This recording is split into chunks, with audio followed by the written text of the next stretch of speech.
Mesdames et messieurs, bonsoir. Merci de votre constante fidélité renouvelée à Djoliba TV News. Nous vous souhaitons la bienvenue dans ce Djoliba Focus qui revient aujourd'hui sur le discours du président de la transition, le colonel Assimi Goïta, à l'occasion du nouvel an. Pour ce numéro, nous avons donc la thématique suivante. Discours du président de la transition, décryptage, vous l'avez vu, le 31 décembre dernier, le président de la transition s'est adressé à la nation à travers un discours. Nous avons pris quelques extraits de ce discours que nous allons essayer de décrypter avec notre invité du soir. Il s'agit de M. Yaya Sangaré. Il est inspecteur général de police à la retraite. M. Sangaré, bonsoir et bienvenue. Bonsoir. Comment allez-vous? Je vais très bien. D'accord, mais nous vous remercions, M. Sangaré, pour votre fidélité. Chaque fois que nous vous avons fait appel pour décrypter avec nous l'actualité, vous avez été présent. Merci de votre fidélité. C'est très important et j'attache de l'importance à l'information de la population. Merci infiniment. Donc, je disais tantôt, mon général, le président de la transition s'est adressé à la nation à travers un discours, lequel discours a été lu ce dimanche sur les ondes de l'Office de radiodiffusion télévision du Mali. Nous avons justement recueilli quelques extraits. Le premier extrait sur lequel nous allons revenir porte sur la question de l'EDM. Pour le président de la transition, voilà, cette épineuse de questions est due à plusieurs années justement de mauvaise gestion, mais aussi à un manque de vision. Pour mieux comprendre, nous vous proposons de suivre cet extrait du discours du président de la transition, le colonel Assimi Goïta. Mes chers compatriotes, notre pays est confronté aujourd'hui à une crise aiguë dans la fourniture de l'électricité qui cause des désagréments à la population. Il faut cependant rappeler que cette situation est consécutive à plusieurs années de mauvaise gestion et de manque de vision pour le développement de ce secteur stratégique. Conscient de l'impérieuse nécessité d'atténuer les souffrances des populations et de trouver des solutions pérennes à cette crise, les autorités de la transition ont initié des actions sur le court, moyen et long terme. Ces actions ont concerné l'accélération du renforcement des équipements de production et de transport, les financements d'opérations immédiates, les réformes et l'amélioration de la gouvernance du secteur de l'énergie. Des projets structurants sont lancés avec le concours de nos partenaires. Voilà, vous venez donc d'écouter le président de la transition, le colonel Assimi Goïta, par rapport à la question de l'EDM. Comme je le disais tantôt, cette situation de délestage, parce qu'il a quand même rappelé que la population, en tout cas, souffre. Beaucoup de dégâts sont, en tout cas, occasionnés ça et là face à cette question de l'EDM. Et pour lui, la faute impute à plusieurs années de mauvaise gestion, mais aussi à un manque de vision. Monsieur Yaya Sangaré, votre regard là-dessus? Merci beaucoup de cette question. Le président a raison. Il a raison. Parlant de l'énergie du Mali, je voudrais rapidement dire qu'en 1976, j'ai été appelé pour venir diriger l'énergie du Mali. En 1976, vous dites? En 1976. Et vous occupiez quelle fonction à ce moment? J'étais diplômé de l'Institut national des sciences appliquées de Toulouse, physique, chimie, technologie, maîtrise EEA, électronique, électrotechnique, automatisme. Okay. On m'a dit, vous continuez plus les études, vous restez, vous allez prendre la direction de l'énergie. Beaucoup de facteurs que je ne vais pas citer ici m'ont amené à préférer repartir pour mes études d'ingénieur, de hautes études industrielles. Mais je me suis beaucoup penché sur l'énergie du Mali. Le vrai problème de l'énergie du Mali, c'est d'abord le choix des dirigeants de l'énergie du Mali. Vous savez, c'est vrai, un docteur en médecine peut être chef de l'État, il peut être directeur de pharmacie, mais en ce qui concerne l'énergie du Mali, il faut des compétences pour pouvoir faire face à cela. Et si vous choisissez des éléments qui ne sont pas du domaine, il faut que ceux-ci soient très proches des techniciens, et il y en a à l'énergie du Mali, il faut qu'ils soient très proches des techniciens pour élaborer les projets. Et mieux que ça, il faut une politique. Nous avons beaucoup de conventions signées dans l'énergie du Mali, mais des conventions de 10 ans qui ne voient pas le jour et qui ne sont pas annulées. Mais aujourd'hui, sur la table du ministre, il y a des conventions pour l'électrification de certaines zones, un programme complètement achevé en matière d'études, mais les techniciens, les cadres de l'énergie du Mali n'arrivent pas à montrer la nécessité et l'urgence de cela au ministre de l'Énergie. Vous voyez, ça, c'est des problèmes, aspects techniques.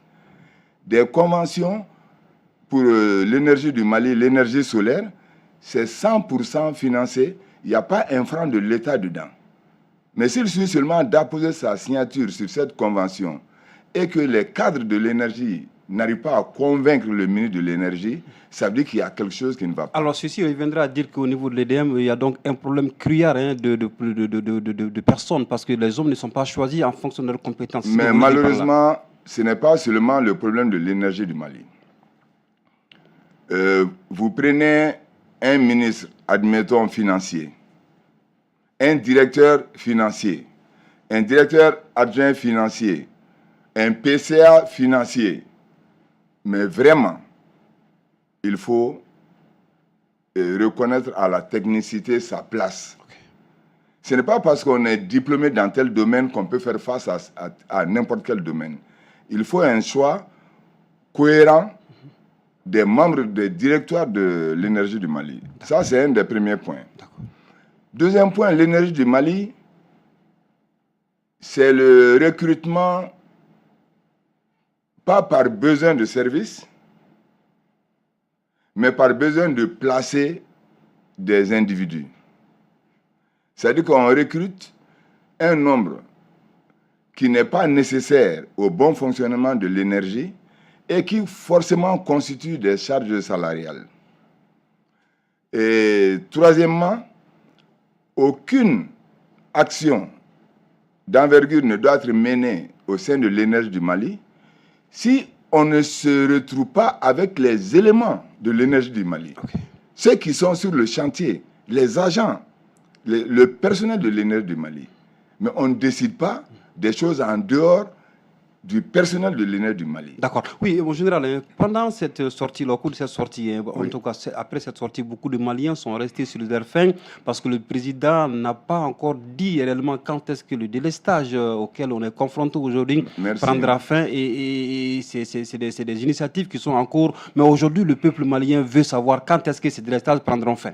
Je suis parfaitement d'accord avec vous. Le problème de l'énergie a causé beaucoup de dégâts. Ça a entraîné la fermeture de certaines activités. Le président, si vous l'avez bien entendu, il y a certainement des appels de nos partenaires en ce qui concerne les sources d'énergie. Ça peut être des groupes électrogènes, ça peut être l'énergie solaire, ça peut être d'autres solutions qu'on puisse nous apporter. Mais dès à présent, le problème de carburant, par exemple, trouve sa solution par les convois de carburant qui sont en cours de route. La volonté du président, c'est ce que j'ai eu à dire dernièrement. Le président est autant soucieux de ce problème d'énergie que la population. Mais seulement, ce n'est pas un magicien. Il n'est pas un magicien. Ça va prendre un peu de temps pour coordonner tout ça et mettre en rôle. Moi, je dirais, peut-être dans 2 ou 3 mois, Inch'Allah, on sortira de ce problème.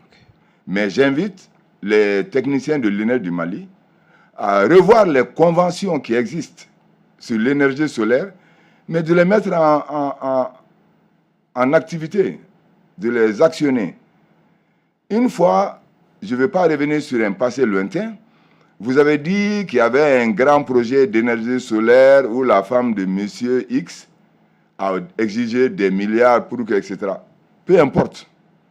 Maintenant que nous savons quel était le problème, maintenant que le problème n'existe plus, mais pourquoi cette convention n'entre pas en action?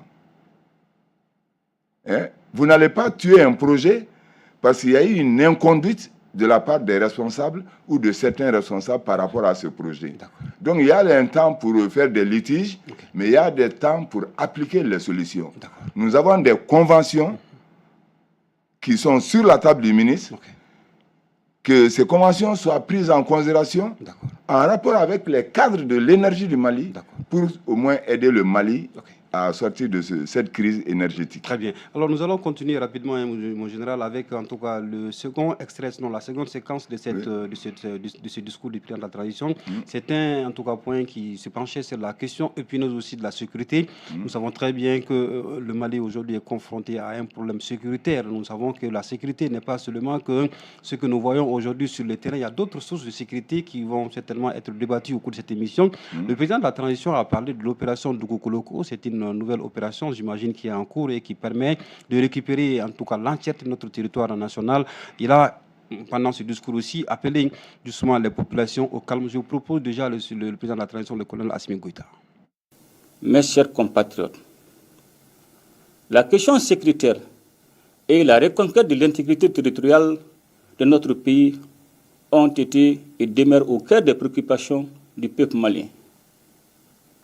Et je voudrais ici saluer l'engagement et la détermination des femmes dans la conduite de l'opération Dugukoloko, conformément à la résolution 2690 de l'ONU, ainsi que le soutien multiforme dont elles ont bénéficié auprès du peuple malien. Il me plaît également de saluer les populations qui ont vécu le martyre pendant 11 longues années. Et je voudrais cependant les inviter au calme et à la modération. Notre mission n'est pas achevée. Je rappelle qu'elle consiste à recouvrer et à sécuriser l'intégrité du territoire sans exclusive aucune. C'est aussi l'occasion pour moi de présenter mes condoléances et former les vœux de prompt rétablissement aux victimes civiles et militaires de la tragédie qui a été imposée à notre peuple. Mes chers compatriotes, il convient de rappeler que l'opération Dugukoloko avait pour seul objectif le redéploiement des forces armées sur toute l'étendue du territoire national, suite au retrait de la MINUSMA. J'invite la population à se donner la main et à éviter les amalgames susceptibles de compromettre le vivre ensemble. En vue de recréer des conditions de vie normales, le retour de l'État et des services sociaux de base se poursuit. Voilà, c'était donc là le président de la transition au cours de son allocution à l'occasion du Nouvel An, c'était le dimanche dernier. Alors, mon général, un aspect très important, le colonel Assimi Goïta, dans son allocution, dit que la mission n'est pas terminée. Alors, aujourd'hui, que dans le giron malien, que les forces armées maliennes sont en train de monter en puissance, quelle autre mission le président veut se donner encore pour, comment dirais-je, que le territoire puisse être carrément sain? Merci beaucoup. En réalité, ce n'est pas quelle autre mission. C'est la même mission qui continue, la sécurisation. Vous savez, le Mali est victime de grands complots. Des complots de l'extérieur et des complots de l'intérieur. Je vais être bref dessus. Vous savez, quand la transition a commencé, mais nous étions ficelés 60 ans durant avec des accords bidons, des présences bidons, où nous étions plutôt des esclaves et non un peuple disant indépendant. Nous avons pu faire partir tout ce qui est histoire d'armée française, etc., et résilier les accords. C'est le premier point de départ de la sécurité du Mali. Et deuxièmement, je l'ai expliqué depuis en 2010. En 2010, j'ai signalé aux autorités que cette attaque de Kona n'est pas une attaque djihadiste. L'attaque de Kona est une agression française contre la République du Mali. Nous sommes piégés, nous étions piégés, nous commençons à nous débarrasser de cela. Mais il y a des séquelles. Il y a des séquelles et ce n'est pas fini la sécurité. Il y a eu des attaques djihadistes il n'y a pas très longtemps, le dimanche, tout près. Il y a 3 jours. Il y a eu des attaques djihadistes. Mais il n'y a pas que ça comme problème d'insécurité au Mali. L'insécurité, ça vient de nous à l'intérieur. La transition a besoin d'être soutenue. Mais quand je dis soutenue, c'est au sens propre du terme. Sinon, je viens à vous très simplement. Il y a beaucoup de gens qui disent nous soutenons la transition. Mais en quoi faisant? Ce n'est pas la déclaration le soutien de la transition. C'est des actions concrètes et qui peuvent concerner tout le monde. La justice, la population, etc., etc. Pour le moment, le Mali est un malade qui est guéri, mais qui est en convalescence. La sécurité, elle n'est pas pour le moment. Okay. Mais il y a eu beaucoup de progression. Et comme le président l'a dit, il faut le soutien permanent de la population pour cette transition. Et pas des soutiens sur le bout de la lèvre, mais surtout le Niger, le Mali,